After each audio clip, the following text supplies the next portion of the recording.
I have an older sister, Sarah, who has Down syndrome.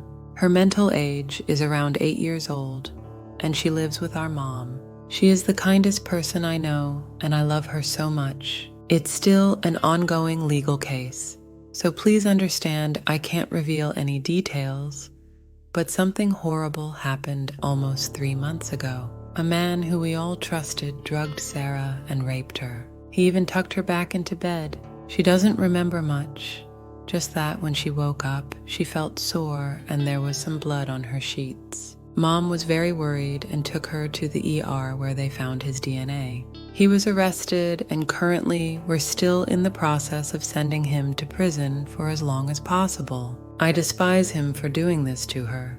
I guess the one small blessing is that Sarah only has a vague memory of the actual assault since she was so out of it. Of course, she's still very traumatized, and we've had her in intensive therapy. I go to college a few states over, so it took me a little while to find a flight back to my hometown. I've decided to take a few months off from school so I can support Sarah in her recovery. I'm happy to do so, and I know she appreciates it. I've been by her side the whole time, and I actually haven't seen Mom too often. She's very busy working extra shifts and everything to support us. We've always struggled with money, not to mention some legal and medical bills that we've gotten stuck with. Plus, she's the one who's been filing all the paperwork and everything. I offered to get a job or do some paperwork to help her out, but she said she wants my only focus to be by Sarah's side. A few days ago, I was shocked when she sat Sarah and I down to say that Sarah is pregnant. We were stunned, and Sarah began to cry. I really wish Mom had talked with me so we could reveal the news as gently as possible. To my complete shock, Mom said that the baby is a blessing in disguise and that Sarah would make a fantastic mother. Sarah began to hyperventilate, so the conversation ended quickly. After I was able to call her and get her to sleep, I confronted Mom. She confessed that she has actually known Sarah is pregnant for a couple weeks now. They took a test in the hospital a little while ago when I was out for a day. Apparently, Mom noticed some early pregnancy symptoms. I have no idea why the hospital staff didn't inform Sarah herself. I'm planning to investigate why they didn't even give her the morning after pill or anything, because what the hell? I'm seriously considering filing a lawsuit because the way the hospital handled this doesn't feel right at all. I got upset and said a baby is the last thing Sarah needs right now. Mom wouldn't listen and just said we should listen to Sarah. We went back and forth for a while until I gave up and said we'd talk in the morning. The next morning, Sarah said she wanted to keep and raise the baby herself after Mom went to work. I asked if she was sure. She ended up confessing that Mom had come into her room the previous night after I'd fallen asleep. She talked to her for a long time, talking about how nothing is more healing than a mother's love, and that babies are an adorable blessing. She also said how Sarah will be a fantastic mom and that she would help her the entire time. Also, that anyone who says otherwise is mocking her and basically saying she could never be a good mother. She said when Sarah holds her child, any doubts will wash away. Sarah seemed very nervous, but said the way Mom is describing motherhood seems wonderful. I had no idea what to say. I tried to gently show my concern, but she got mad and said she's not a baby anymore, that it's cruel how I don't believe in her. I reassured her that I believed in her endlessly and that I love her so much. That calmed her down and we went about our day. Later, when Mom came home, we got into a pretty big argument. I demanded to know what she was thinking by doing this. It was jaw-dropping when she immediately confessed that this baby is her only chance at having a grandchild. I'm lesbian, and Sarah will need to live with Mom for the rest of her life. She went on to ramble about how she'd help Sarah with everything and was sure Sarah would love and bond with her child.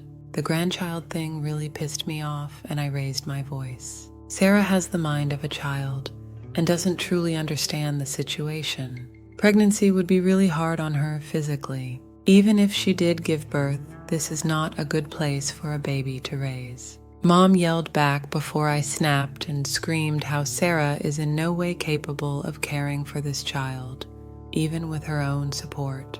I was shocked when Sarah came out from the hallway. She wanted some water and overheard everything. She sobbed and said, "She can do this, even without her support." She was angry at me for coddling her as well. She ran up the stairs and Mom followed. I feel like Sarah isn't thinking clearly because Mom pressured her into having and keeping this child. I love Sarah and regret hurting her. Ida, edit. Thank you all for the advice. The only thing I'm sure is that I want to advocate for the best life possible for Sarah. After the attack, I flew in a few days later. The hospital was Catholic and we live in a conservative area. So now that I think about it, I think it's likely that they didn't give her the morning after pill because of their beliefs. I'm not sure about the law as around religious hospitals, so I don't really know if that's legal or not. Lillian commented, "What a horrible, terrible situation. I'm so sorry. Honestly, this is so far beyond anything anyone on Reddit can provide. Beyond the legal counsel you are already pursuing, Sarah and your mom need psychological help. Does Sarah have some kind of caseworker? Does she receive any state assistance or work with an adult programming? Is anyone outside your family aware of this situation? I might consider contacting Adult Protective Services. I know people with Down syndrome also have physiological differences, so I'd wonder if her body is even capable of carrying a baby to term.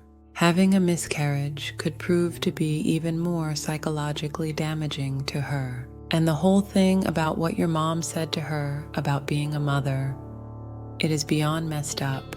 Having worked with this population, I know these things happen, but it never gets easier to hear.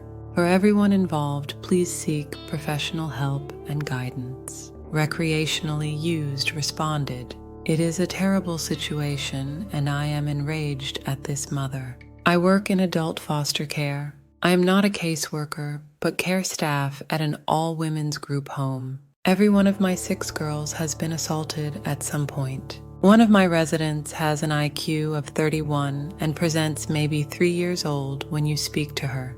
When she was 16, her own brother assaulted her and she became pregnant. Her mother did the same exact thing OP's mother is doing, and my resident underwent extreme trauma during pregnancy and childbirth.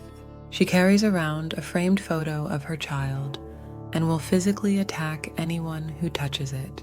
Whenever she gets upset about anything, even spilling something, she will immediately break down and start hitting objects herself, and screams about how she wants her baby back or she will die. She's horrified of hospitals and doctors from her delivery process and believes all of them want to cut her open.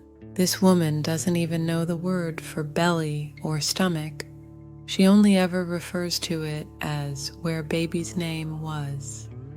Her child has been dead for 30 years now, but every time someone attempts to tell her, she will start harming herself and anyone nearby. She's been told, but she refuses to acknowledge it, so we simply play along for her safety.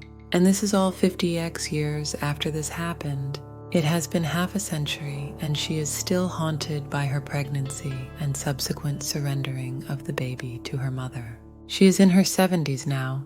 OP's mother is traumatizing her daughter for the rest of her life because she wants a grandchild. This is disgusting, and APS needs to be aware of this immediately. I have seen firsthand on a daily basis how this affects people, and that's aside from the health concerns of someone with Down syndrome carrying a child to full term. Hell is surely reserving a spot for this sadistic mother.